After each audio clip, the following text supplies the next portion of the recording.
जी भैया नमस्कार प्रणाम। हम बानी आप सबके भाई बेटा भोजपुरी और मगही लोकगीत गायक अजीत लाल यदुवंशी।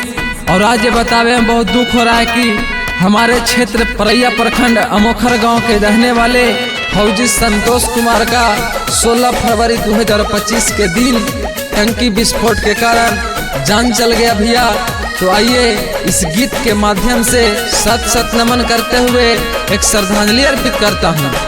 ले के चुमा थंग में घाटा लई घाटा नावा जानावा गे बाहिनी। ले के चुमा थंग में घाटा लई घाटा नावा जानावा गे बाहिनी। देशा के जवानावा संतोष भैया के जानावा गे बाहिनी। फौजी के जवानावा संतोष भैया के जनावा गे बाहिनी।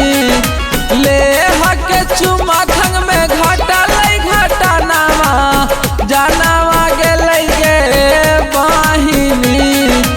आर्मी के जवानावा संतोष भैया के जनावा गे बाहिनी। फौजी के जवानावा संतोष भैया के जनावा गे बाहिनी। जनावा गे बाहिनी। Music by MR brother. फौजी के जवानावा संतोष भैया के बजेंट by Magahi music recording studio Paraiya प्रखंड के अमोखर गाँव में माँ कनावा हलैगे बाहिनी। पिता अभिमानु प्रसाद के छोटा कला लानावा हलन गे बाहिनी। देशवा के फौजी संतोष भैया के जनावा गे बाहिनी।